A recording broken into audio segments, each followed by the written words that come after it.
John from JO Ventures Outdoors, and today I wanted to do a video on some of my budget modern folders. And I just wanted to talk about some of these models that I've used over the years, and they're very popular models, most of them. And so you probably have seen videos on them before, but I don't know what I'm going to call this video, but it'd be basically budget modern folders that impress me or something like that. So that's what we're doing today, and I probably need to define what I mean by budget.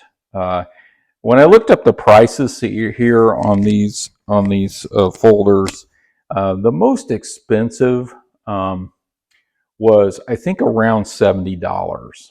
So we'll just say less than $70 for most of these. But I bought just about all of these used, either on eBay or from a local shop that I deal with. So just throw that out, and you can find sales on these. So, and I'll talk about maybe some of those. But let's get into this and start with the first one here on the far left. And this is the SOG Twitch 2. And it is an assisted opening knife. It has AUS 8 steel. And I think it says that somewhere here on this. Maybe not, but you can see there's the etching on the blade there, the patent number. I believe this was made in the USA. This is a knife that's got AUS 8 steel, made in the USA, 2.65 inch blade, weighs about 2.6 ounces. It has this anodized aluminum scales here, a back lock, as you can see there. And on the back, it has this locking mechanism. So you put that up like that, and it won't come open in your pants. So that's good. Tip-up clip. You can't move it. Has a lanyard hole. I have a little lanyard there. And so this is a pretty cool knife. I like this. You can either do the flipper or you can do the thumb studs. And it runs about $55 on SOG's website. Again, I got this used in very good condition for about $25 to $30. So very cool knife. I like these little folders like this. I think they're really sweet for EDC. And so that's the SOG Twitch 2. In fact, on SOG's website, the one I saw was blacked out, all black. So that's very cool. The second one, Tom at Knife Delights will like real well, and Boston Blade Reviews would like real well. This is a Buck 112 Slim Select. It has the nylon handles. It has this tip-up pocket clip. It's a back lock, 420 HC Boss heat-treated steel, made in the USA, about a 3-inch blade, weighs about 2.5 ounces. Fairly thin, fairly lightweight. I like this knife. It feels really good in the hand, perfect size. This is one that I got reacquainted with doing this, and I probably will carry just a little more often. The SOG is one too that I'll probably carry a little more often. Maybe all of them, I don't know. But yeah, you can hear that nice satisfying clip or click when you put the blade out and it locks up on you. And so there we go. 112 Slim Select, made in the USA by Buck. Very nice EDC knife.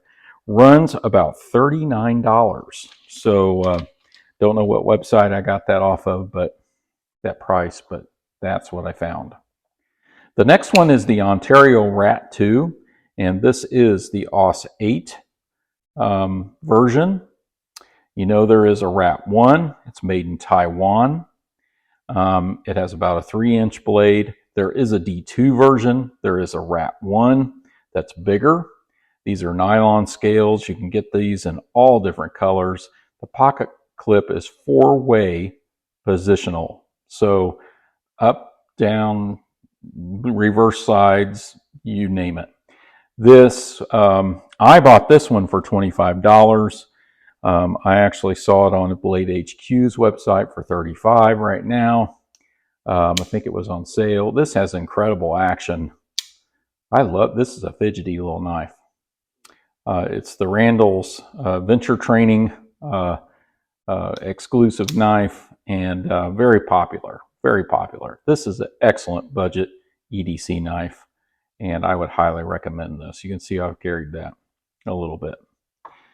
So love that one very much. The next one is the CRKT Squid, and this is a smaller bladed knife by CRKT, HCR13 MOV steel, 2.16 inch blade, frame lock rather than a liner lock here, and made in China. $26 on Blade HQ's website right now.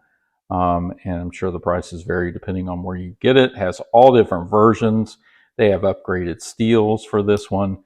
It's a Lucas Burnley design, and this one takes a little more effort to flip, but nice tip up pocket clip in one position. But this is the stonewash version, and I like this knife. This is a nice small option for EDC. The next one is the Kershaw Leak, and it is spring assisted as well. And I believe I only got 2 spring assisted knives here on the table, the Leak and the SOG Twitch 2. This is a 14C28N steel. It is typically a Warncliffe blade, but this one was purchased used and the blade was broke off. So I reprofiled it and resharpened it, took it apart, cleaned it. I wrote one of these screws was missing, and I emailed Kershaw and they sent me a new screw set for the body, and I replaced that screw, put a lanyard on it, cleaned it real good, sharpened it. It's an excellent knife. So typically this has a 3-inch blade, 3 ounces, frame lock, assisted opening, about $69 on Blade HQ's website. This is a great knife, very thin. It's very popular, and I see why it is. The one thing is the pocket clip. When you do tip up, there is just so much sticking out of your pocket that I'm thinking maybe after I do this video, I might switch this back to tip down, and I'll probably carry it more often. It has a lock, but since the blade is a little shorter due to the tip being broke off, that lock, of course, does not work on this particular knife. But if you buy a brand new one, it'll have a lock on it.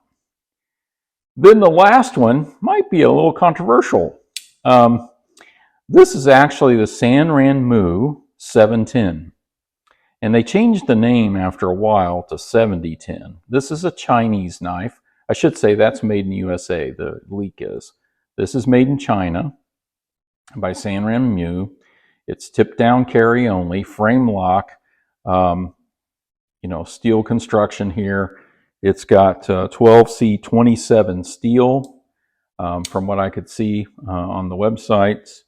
2.76 inch blade. Look at that action. That's just fantastic.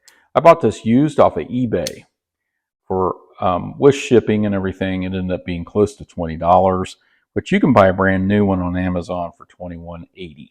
$21.80. And it's about 3.2 ounces, frame lock, made in China. The bad thing about this one is that they sort of stole a design from Sebenza. It looks like a small Sebenza, so a lot of people kind of don't like that, and I agree, that's kind of slimy, but I still like the knife.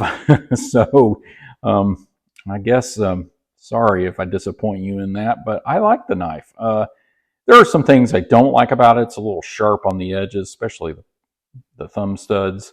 The tip down carry I'm not a real big fan of, but I'm fine with it. It's okay.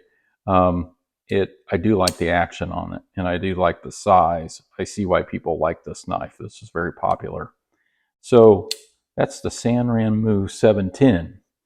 And you might see it as the 7010, and you might also see it with the Land product name on the blade. So The one on Amazon has that. So, gosh, I'm at 10 minutes here. These were a lot of knives, but I needed to kind of show these to you. And just if you're looking for a good budget knife, I mean, these are not going to, these are not a Spyderco Para 3. They're not a bug out. They're budget. But budget knives have their place. And, we're not even talking about Ozark trails. I got an Ozark trail that's for $5 that almost blows most of these out of the water. So budget knives have their place, and I like them. Most of mine are budget knives in my collection. So I wanted to share some of my favorites with you today and just talk about these a little bit. And I thank you for watching.